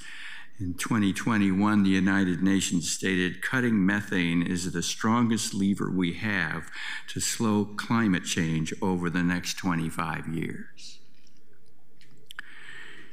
Northwest Natural gas poisons over 700,000 households with its methane every day, while continually asking for rate increases that feed ever-growing annual profits nearing $100 million. This year, Northwest Natural is asking for a 7% increase in billing rates for its household gas customers. The gas utility filed this request with regulators just 2 months after receiving a rate increase on November 1, 2024. This increase could mean Northwest Natural bills going up nearly 50% for households since 2021. A third of Northwest Natural's requested increase is attempting to raise shareholder profits. In Portland, we have the city-sponsored Build Shift program to begin to protect human health, including from the threat of methane, and prevent displacement, concerns expressed by BIPOC community members. Build Shift prioritizes BIPOC, low-income, and other marginalized communities with a plan for energy reporting and notification of climate and health information for multifamily rental housing. I had more to say, but with the limited time, I'll just end with saying. Actually, we are good on time. I miscalculated, so if you want to take the full 3 minutes, you can. Great. And everybody else can too. Apologies. Okay, thank you. So the elements of the Build Shift plan include notification to and information on providing transparency and visibility of energy performance and costs to give the market more complete information about buildings. Inform renters of potential utility bill expectations and health risks, reduce displacement of economically vulnerable renters, support resilience to climate change, and provide a baseline for carbon emissions and future energy investments. Starting in 2026, owners of attached rental housing would be required to notify prospective renters of the following climate and health information at time of application. 1, instructions on how to access potential average and peak monthly energy costs. 2, resources to help low-income renters pay utility bills. 3, health risks associated with using natural gas or electric stoves and the benefits of ventilation. Thank you for your testimony. I appreciate you. I got to keep people to 3 minutes just to keep it fair. Okay, you want me to stop? Yes, please. Sorry. But if you could submit written testimony, that'd be fantastic as well. Thank you. Hi. I'm Diane Meisenhelder and volunteer with Extinction Rebellion in the Climate Justice Committee of NAACP PDX. And PDX, or NAACP, is prioritize moving build shift forward. Almost equivalent of the amount of emissions in transportation are the 38% of emissions from building energy use here in Portland. The city has continued delaying implementation of Merton, the first phase of the Build Shift program. Despite over 70% of public testimony in favor of moving forward, political pressure around elections and from Northwest Natural Gas and large-scale landlords have lost us 2 critical years implementing building emissions reductions, and even more shockingly, even just educating low-income tenants about basic health and safety, energy cost information critical for their informed rental decision-making, information on how to reduce and get support for utility costs, and life-saving cooling and indoor health quality education. The Merton proposals were very mild first steps, and even then there was pushback and unconscionable delay. The city needs to now expedite the community-driven policies originated by staff and the Build Shift team. 2 years ago, 41 other cities had climate-related building standards in place, and that number's likely increased. The city of Portland has committed to a zero building sector by 2050. The tenant group that was part of the process prioritized indoor air quality and emissions reductions policies by 2024 and maximum indoor air temperature actions by 27. At the very least, the tenant notification should be implemented this year, and the data gathering stage and building decarbonization phase-in should be expedited to get us back on track and accelerate the path to reducing building emissions. Climate scientists stated long ago that we need to halve our emissions by 2030, and lately their modeling suggests that things are even more severe. 2030 is just 5 years from now, but locally, worldwide, emissions continue to increase. With the current administration devastating climate and environmental policies, it's even more critical for localities to take action to mitigate a lesser catastrophe. I will submit this in writing to the team because I've included past testimony on changes we feel important to strengthen the Merton proposal. And I would encourage you to ask staff for all of the amazing Build Shift background materials that they helped create and did a really good job of researching.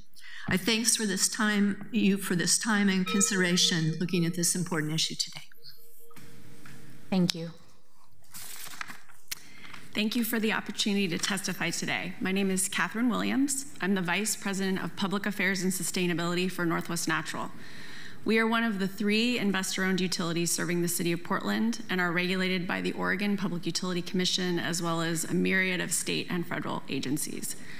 This spring, we celebrated 166 years as an energy provider and major employer in the community, and we're proud to serve 2 million people in Oregon and Southwest Washington. We have over 1,500 employees, with about half working at our headquarters just 3 blocks from City Hall, and approximately 50% of our workforce is represented by Local 11 OPEIU. My time is short this morning, but I want to share some concerns. As the primary subject of this presentation, Northwest Natural received no outreach from the city and was provided no opportunity for meaningful input or response. I do want to appreciate the opportunity to provide testimony this morning for 3 minutes. We will submit additional concerns in writing, and urged the committee to review and standardize procedures for stakeholders. While we're still processing the information we have heard today, here are some facts. One item I won't dispute in Ms. Saylor's presentation is that despite delivering more energy than any utility in the state of Oregon, our emissions have remained essentially flat. What she didn't share is something that has become much more well-known and a concern that is growing recently, and that is the gas and electricity systems depend on one another, and the community, including Portland, depends on both. Our customers know this. With increasing concern about power outages, 81% of voters say we need both electricity and natural gas to reliably meet our energy needs. Finally, we remain committed to working towards decarbonized systems and doing so in a way that is affordable and reliable for our customers. We want to be included in this conversation because we live and work in this community. To that end, we respectfully request time on a future agenda to present information to this committee and/or council. Direction on how to formalize this request is welcomed. I also want to note that despite filing rate cases, our customers are paying less than they did 20 years ago. And as we look at our decarbonization goals, both the voluntary goals that we put on ourselves, both targets that are now enabled by legislation in Oregon and Washington, we have to balance affordability with decarbonization. Decarbonization is not free. And affordability is a hot topic, not just for utilities, not for the legislature, I'm sure for this city council, but for everyone across the state. And we want to meaningfully participate in that conversation. Thank you for your time. Thank you. Diego, will you please call the next folks up? Howard Bell, W. Paul Elder, Lynn Handlin.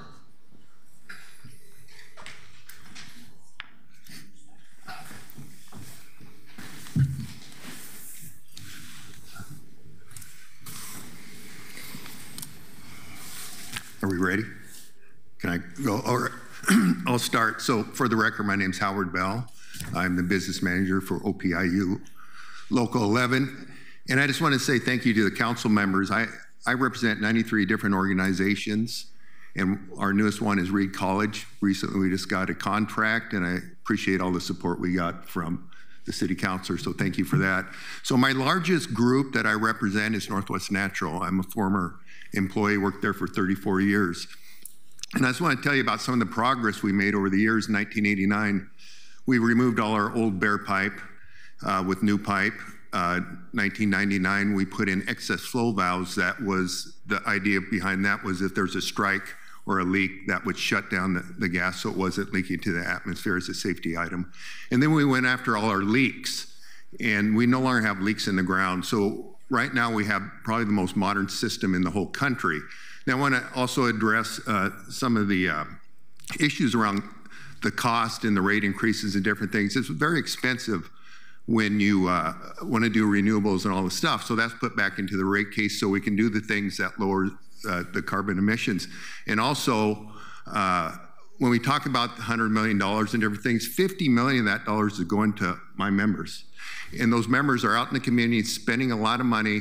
They have disposable income, strengthening our economy, along with paying a lot of taxes to the state and to the city that helps support some of the programs that you want. Another item I wanted to talk about is some of the health concerns I heard today.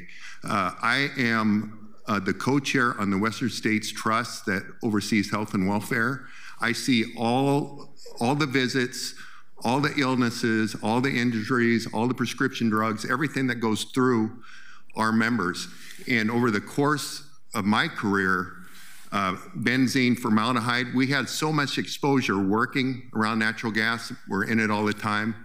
And we don't have any of those issues. We don't have any kind of blood cancers or nasal cancers, anything. It's just the common injuries with shoulders, knees wearing out. We have those kind of things. And you have diabetes, of course, and cholesterol and different things like that. But we don't have any health concerns. So it's kind of interesting to me, as much exposure as we've had. You would think if anybody would have it, it'd be our group. We're not seeing any of that.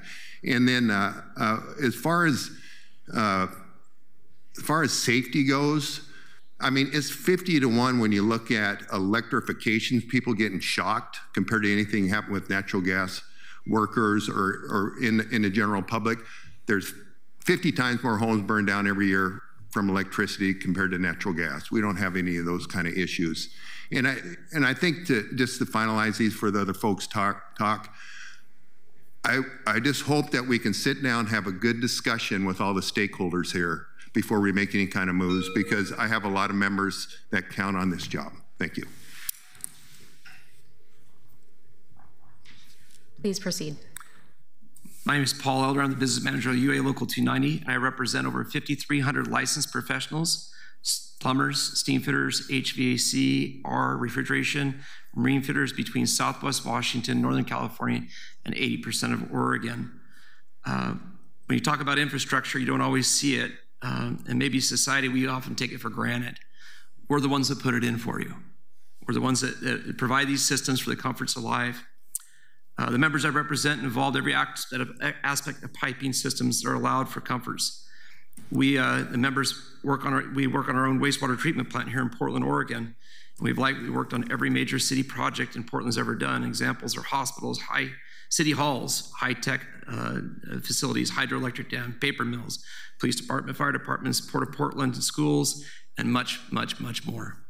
Simply put, if there's pipe in a building, we're probably the ones that put it in. Our members are already working on decarbonization. We have partnered with companies such as Modern Hydrogen.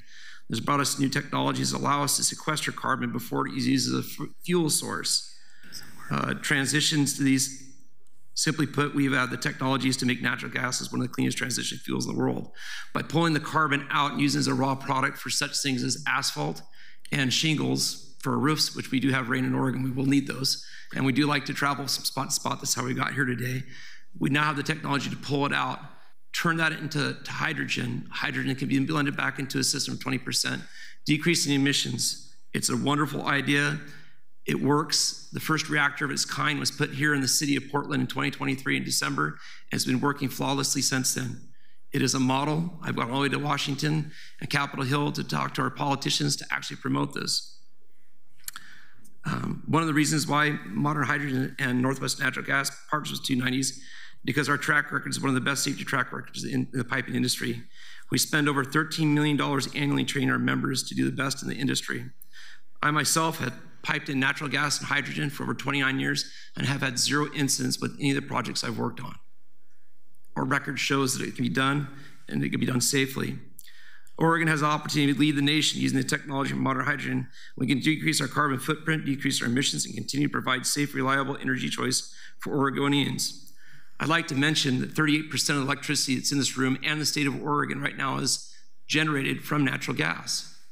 But there's inconvenient facts ignored by proposals expounding forced electrification. Namely, on the coldest winter days, natural gas systems in Portland deliver about twice as much energy to the electric system for residential customers, and electric utilities in Oregon use about as much as natural gas to generate electricity is delivered by natural gas utilities in the state combined. What's more, natural gas appliances using direct to natural gas are 3 times as efficient when used directly inside a home where it is used to generate electricity, because much more energy is lost when converting and transmitting the electricity to the rest of the customers. I don't have much time. I'm sorry. I wish I had more. But thank you for my time, council members. I appreciate it. And if you would ever like to know more about it or see my facilities in Tualatin, I'd be more than happy to show you what we can do for the community. Thank you. Thank you for your testimony. You may go next. Hi, my name is Lynn Handlin. I'm with Extinction Rebellion, but just speaking for myself, I'm also a small business owner in Portland. And I'm glad you got to hear the presentation this morning, so you all now know, if you didn't already, about the total nightmare that is methane. Despite what some of the folks here trying to tell you, it is a giant climate killer, as well as, you know, statistically, it is unsafe and, more importantly, unhealthy in the home. So, not sure what these guys are all saying, but also electrification creates jobs. So the horror stories of, oh dear, I represent all these workers and the implication they're going to be out of work if we electrify. No, there's going to be more jobs created. So, yeah. So now that you know why we need to get rid of methane, a good start is to fully implement the Build Shift program. especially starting with tenant notification. And this was opposed and tried to be delayed by folks like Northwest Natural for no good reason, and large corporate landlords. And they have managed to delay the implementation of Build Shift. And the tenant notification is just the simplest thing ever. I mean, it's notifying tenants about the dangers of having the gas stoves and methane, and a lot of other things that the other folks have already told you about. So there's really no reason to not fully support and implement the Build Shift program. The last city council managed to drag their heels. I hate to think it, but I'm assuming that they were listening to the corporate folks and not the 70% of community members that testified saying this is important, we need to do it. But you guys are the new city council, and you know how to act, you know how to do stuff. So I'm really encouraged by that, and I am looking forward to you all acting on Build Shift. And we can't afford to delay. And I know that Northwest Natural, they're like, oh, we need to do this later, we need to do more studies, we need to delay. So we don't have time to delay. And right now, with the federal government being our worst enemy instead of helping us on climate, and especially climate justice, it's like anything to do with climate justice is just toast at the federal level. You all are here, and you are our last hope. You are our heroes. So thank you. Thank you so much to all the testifiers. Is there anyone else signed up? Just one more, Samantha Hernandez.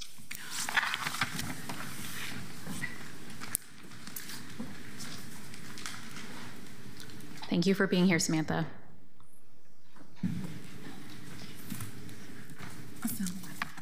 Good morning, counselors. Thank you so much for the opportunity to testify today. My name is Samantha Hernandez, and I am with the Oregon Physicians for Social Responsibility.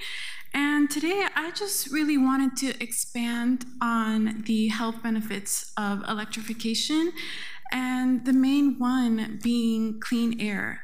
And I don't know about you all, but I really love clean air. It's my favorite thing to do is to breathe clean air.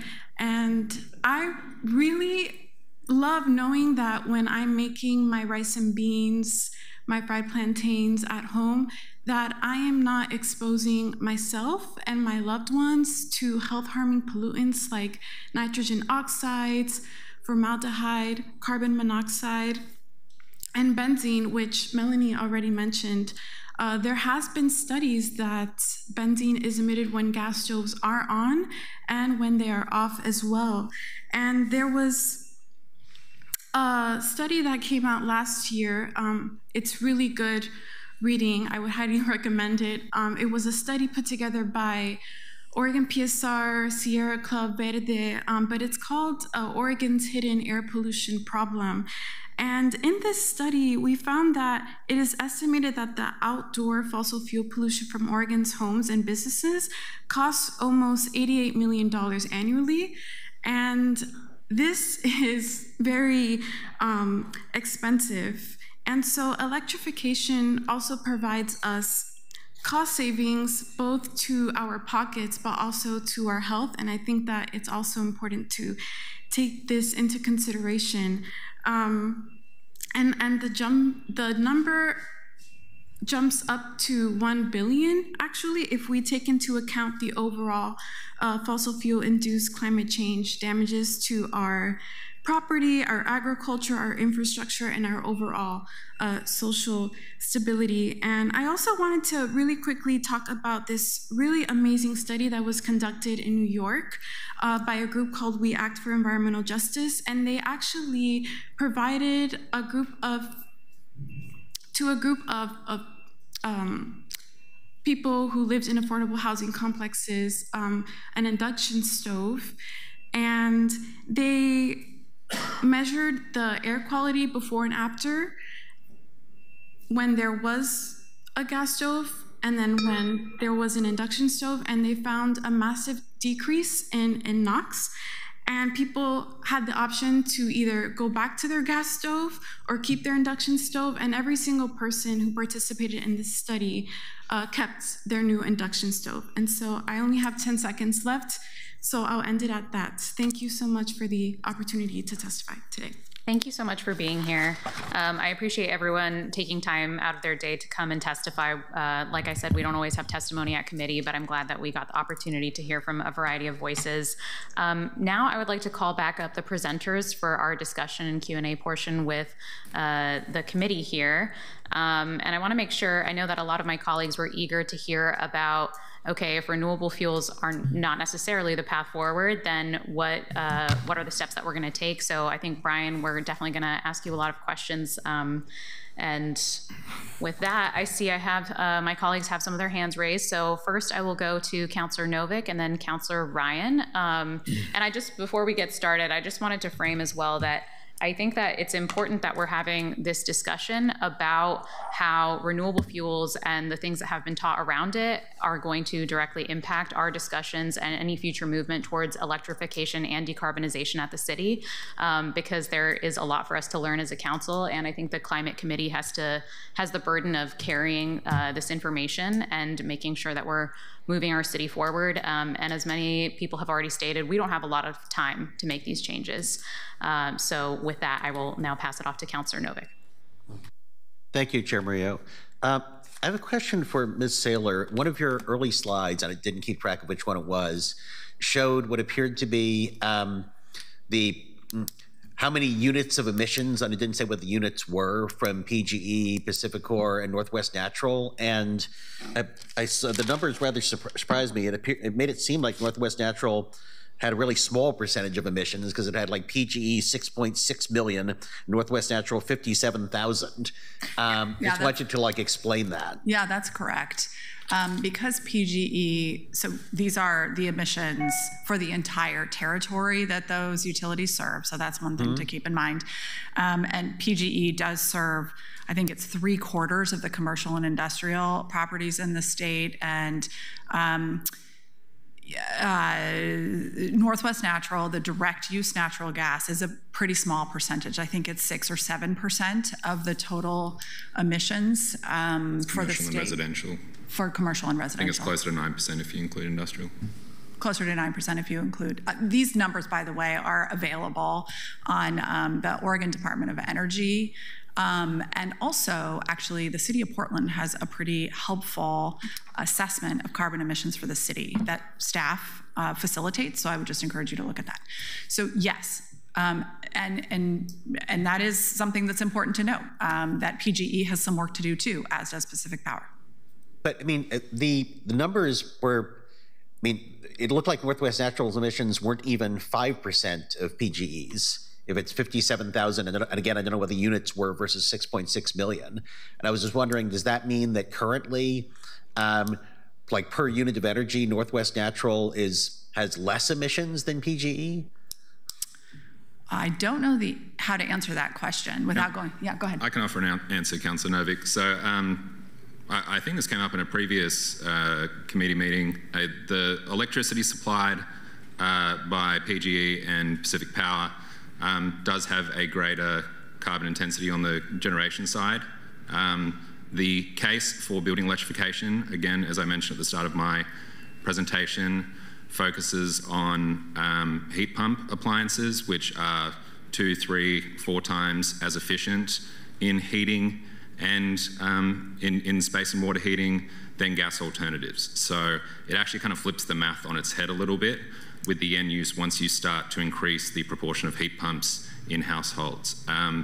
Additionally, and this is what a lot of deep decarbonization studies show, the logic behind electrification when we're thinking about an economy-wide decarbonization pathway is that once you electrify these end uses, the grid will become cleaner over time. So heat pumps reduce emissions right now at PG and PAC's energy mix. Solar and wind are the cheapest generating resources in the US right now. They're about, I think, 80% of new generation globally and about 70% of new generation in states like Texas. And so as the proportion of renewables increases on the grid, those climate benefits compound. So a study like Rocky Mountain Institute, for example, conducted in Oregon, showed, I think, over the life cycle of a new heat pump installed, you have an 84% emissions reduction compared to gas. So that's essentially the logical case for it, even though, and I would just note, gas end uses are a subset of electrical end uses. All homes have an account with either PGE or PAC. About half of Portland's homes have an account with Northwest Natural. Okay, but I mean, I have to say that just looking at those numbers, which really surprised me, it seems like I'm more worried about PGE meeting its, the goals of increasing the use of renewable energy than I am about Northwest Natural, really. I mean, just in terms of the numbers. But another question I wanted to ask you, Ms. Saylor, is what can the City Council do about Northwest Natural's emissions? And this is actually for the whole panel. I mean, we're not the PUC, we're not the DEQ, so we can't monitor and enforce compliance with the Climate Protection Program. We can try to join the county in educating the public about the health effects of gas stoves as opposed to electrics or induction stoves. I would have liked to institute the ban on methane gas in new construction, but the Ninth Circuit said we can't do that. So what can the city do about methane emissions? Yeah, I love that question. So first of all, to your question about PGE, I think continue to put the pressure on them. But I will say that the technologies that are available to PGE are vastly more implementable, right, than the technologies that are available to Northwest Natural. I just put that out for you.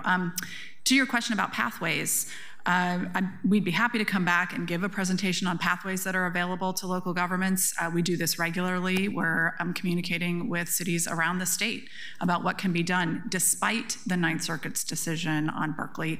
That was a very narrow decision addressing just that particular policy pathway. For example, Berkeley has subsequently adopted a very interesting, frankly, and innovative policy that addresses the appliances that are the retrofit problem, right? Because that's an issue where we don't, what is the insertion point at which we can intervene to allow homes to, and encourage homes to retrofit appliances from gas appliances to more energy efficient heating and cooling. And so they have the insertion point at the time of sale. So they've been doing building emissions and energy reporting. They've already have that implemented. Now at the time of sale, they have this very innovative approach where the buyer puts up $2,500, the seller puts up $2,500, there's a $5,000 escrow amount, and the buyer has 3 years within which to make the retrofits that are called for by the ordinance. So that, for example, is again a very innovative approach that's not disallowed by the Ninth Circuit Berkeley decision. And then there are other pathways. For example, the city of Ashland has just adopted, just in February of this year, unanimously a carbon pollution impact fee. So it is a very small intervention. It is new residential homes that decide to build with a gas appliance, and there is a fee associated with the social cost of carbon associated with any gas appliance that's installed. And think of it as eliminating the sort of dirty discount that we know our fossil fuels enjoy. So it's a disincentive. It's a small disincentive. Hopefully it doesn't generate any money. No one builds any homes with new gas appliances. But if somebody insists on that gas water heater or gas furnace, they have to pay for the externality of making that decision. I happen to be a bit of a social cost of carbon geek, so I have to ask, what social cost of carbon is Ashland using? I love that question because there was much discussion about it. We don't want to use the politically acceptable, right, or adopted social cost of carbon, as we can see that can go back and forth depending on who's in the administration. So Ashland relied on the well-vetted report underlying the discussions that EPA had on the social cost of carbon.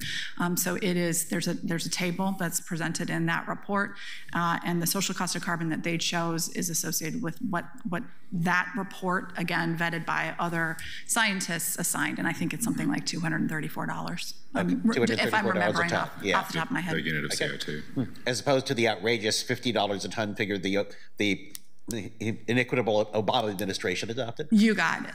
That's right. And, as scientists will say, there are problems with the social cost of carbon. I'd love to have a conversation with you about that we're discounting future generations' experience, right, of what we're doing today.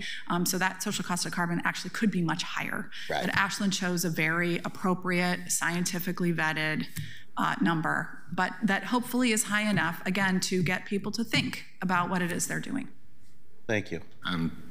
Councillor Novick, just to add, and I think before we just leave that point, the reason, I understand your concerns with PGE and PAC's emissions. I don't want you to think we're sort of in the shoes of advocating for them. I think we are frustrated with how these three investor-owned utilities are serving Portlanders on emissions reductions and costs. So I just want to make that point clear. Despite that, the case for building electrification exists right now and will continue to be more compelling as the grid, based on what we're seeing in terms of cost of renewable generation in the market, decarbonizes. So I just want to make that point.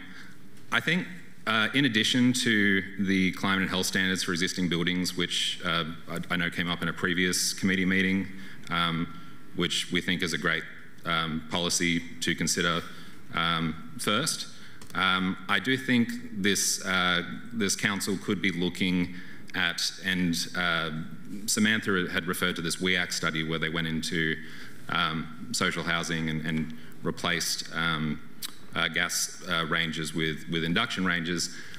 I think it'd be interesting to start looking at something similar, identifying particular multifamily housing or particular neighbourhoods in Portland where we can use as sort of a pilot to study all the sort of technical, economic and other barriers and the incentives that exist and what kind of gaps there are in incentives when it comes to switching homes from gas to electric. So I used to live in Eugene, Beyond Toxics down in Eugene, did an interesting study in the Bethel neighborhood where they worked with the Eugene Water and Electricity Board to sort of have these personal consultations, home energy scores, and then show what incentives are available. And at least in Eugene, to replace a gas water heater with a heat pump water heater, the incentives that existed at the time were enough to cover that upfront cost with things like on-bill financing that EWEB offers. So there's a lot of different ways to approach this from an incentive side as well as a regulatory side. But I think it does require council looking at where the gaps are in what PG and PAC are offering on the incentive side right now and how to help low-income and moderate-income households electrify at similar rates to wealthier households.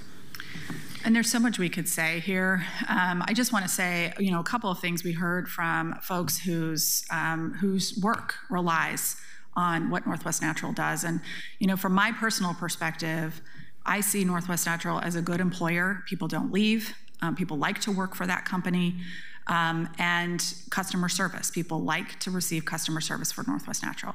If there are ways that we could get the utility to participate in what is possible to help our city decarbonize, that would be personally something I am looking forward to. One thing that we know needs to happen at the Public Utility Commission is a combined a gas and electric planning process so that we can get some better insight into how we may need gas in small amounts for peakers, for example. I'm hoping that process is something that our Public Utility Commission can undertake. I hope that you don't see my presentation here as an attack on the company, but rather an opportunity to explore questions that we have about the solutions that they offer. The modern hydrogen pilot is a perfect example where it requires 2 to 3 times the methane in order to produce the hydrogen. It seems to me to be working counterproductively. Whereas, I'll just point to Vermont natural gas, a gas-only utility in Vermont. You look at their integrated resource plan, they are recognizing that there is an electrification need. They are participating in that process. They are installing heat pumps and heat pump water heaters. They are assisting in leasing those. That might not be Northwest Natural's path, but there are opportunities for the gas utility to participate in this transition. Can I just add to that? I mean, in Councilor Novick, your question about the relative size of the emissions of these two energy systems is a good one.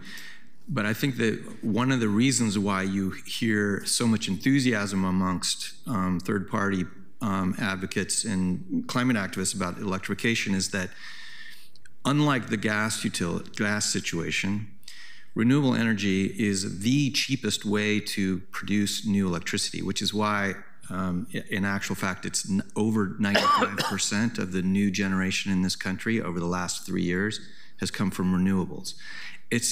And that's not because of climate policy, that's because of economics. So with electrification, you have if you look at the grid, the last 20 years, our emissions from electricity have gone down significantly, almost 20% lower than they were in 2020. That has not happened in the gas system. Our emissions have gone up if you look at gas nationally. Secondly, the technologies to reduce emissions on electricity exist and are more economic than current generation. It's the opposite with gas.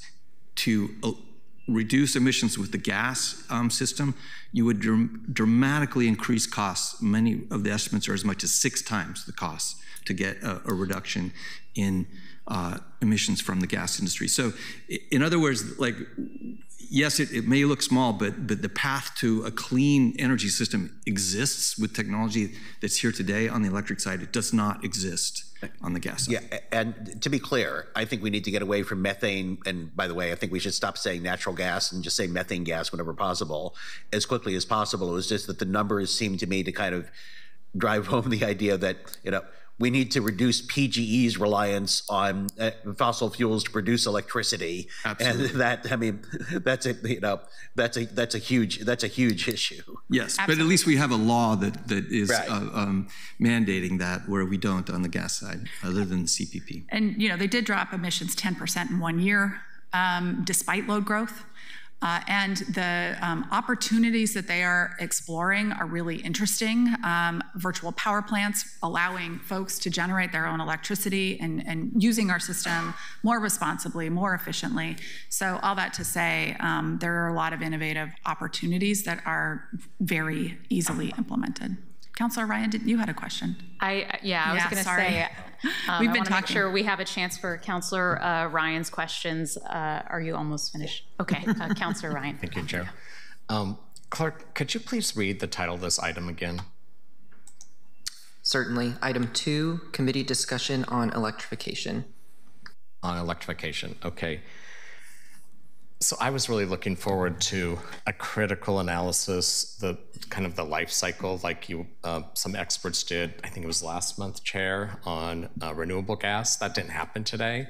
What I experienced today was the topic, in my opinion, should have been why natural gas is bad, because that's what we experienced today. So I think it was a disingenuous title of this item.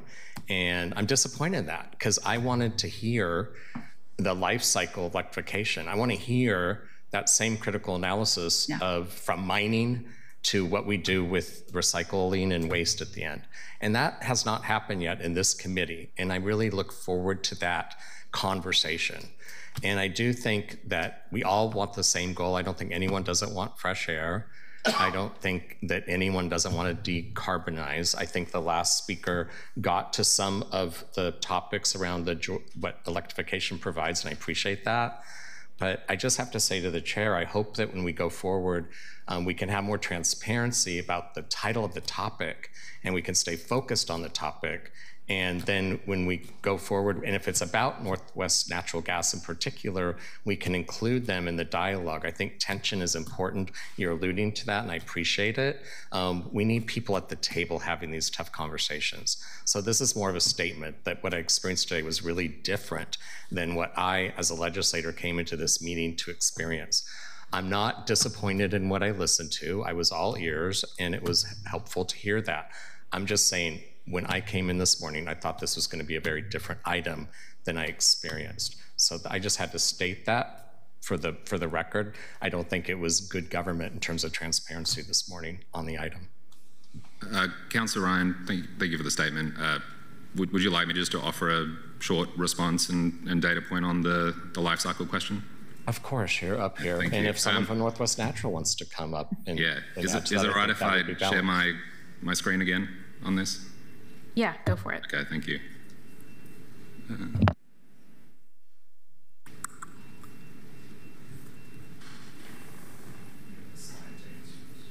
I do have a slide to answer this, yeah. I mean, I do, you know, part of my job is reviewing these committee meetings, and I do recall that question and apologize that we weren't able to get to it during the presentations that we had. This is from a colleague of mine at NYU. So obviously none of us are satisfied with a fossil fuel-based political economy in terms of its externalities and in terms of its life cycle emissions. When you directly compare heat pump electrification with energy mix and even the most efficient gas end uses, electrification wins. That's been demonstrated by the IPCC, by the International Energy Agency, by multiple state, local, and third-party studies. There is no free lunch when it comes to energy. All forms of energy have externalities. This is a study by Benjamin Sovacool. He is a lead author of the IPCC's sixth assessment report. He is one of the leading thinkers on energy transitions, and there's some sort of illustrative additions to this chart, but essentially what this shows is that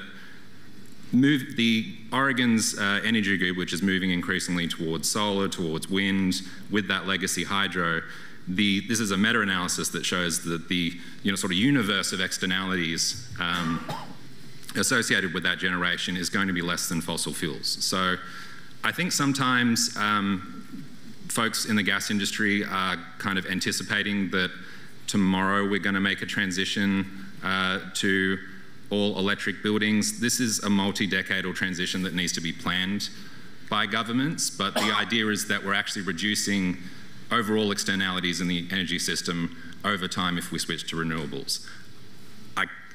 I think a separate presentation that really gets into the issues with, say, lithium mining and stuff like that could be helpful to this council if it chooses to, but that's the overall picture. I'd also say when it comes to things like battery storage, we didn't talk today about some of the alternative technologies that are coming on because, like these gas system alternatives, they're just not proven at scale. So we kind of just have to assume that these are the externalities we're talking about, Danny, but there might be even lower impact energy storage options in the future. Currently, local government doesn't even provide an easy way for consumers to dispose and recycle their batteries. You have to spend extra money to do that. So we have like those tangible things we have to look at. And I appreciate you starting to answer that, but I really do want to see that critical analysis of the life cycle from mining to what we do with waste. It's not there right now. Well, if that lead author is able to be beamed in, I think that would be a great presentation, Council. Yes. Yeah, we'd be happy to come back with some facts on that. I think you will be pretty satisfied to see that the overall impacts, all those externalities that you might measure, are far less with a renewable energy economy than with a fossil fuel economy. And my last statement question dialogue is then we had the challenge of looking at how to expand the infrastructure of electrification in Portland. And we looked at the plans from PGE to go into Forest Park as 500 acres, and we rejected that. And so there is the question, what are we going to do about these trade-offs? And there was really not a very spirited debate about that trade-off when we had that conversation. It was just more that is bad and we can't take down the trees and the frogs, and it's a sacred place. I get that, but I'm not hearing what the solution is. So I just hope we can start moving to solutions, so we can move forward. I think the shame bathing is exhausting at times, and we have to figure out how we can get to solutions so we can have cleaner air and we can have decarbonization. So it has to be bold. And I look forward to those critical conversations, Chair. Thank you. Yeah, thank you. Sorry, I will say it's 11:29, so we're almost at time. I appreciate this discussion, and your feedback is noted, Councilor Ryan. I believe you voted also to save the trees with the PGE. And I think that something that actually was a pretty broad discussion during that was that the alternatives for where they could put the power lines were not proven in the materials that we received during that quasi-judicial decision, which is why I personally voted not to cut down the trees, because I thought that alternative options were not adequately explored as the company is required to produce. And we had that conversation, but I was the only one that brought up that trade-off, and it was interesting to me that we didn't have that robust debate. I disagree. I think a lot of us brought that up. But anyways, our next meeting is Thursday, July 10th. We'll be talking with city staff about climate-friendly active transportation policies, the economic opportunities analysis, and returning to an item we postponed from the spring on C40 climate cities. And with that, I will adjourn the meeting of the Climate Resilience and Land Use Committee. Thank you.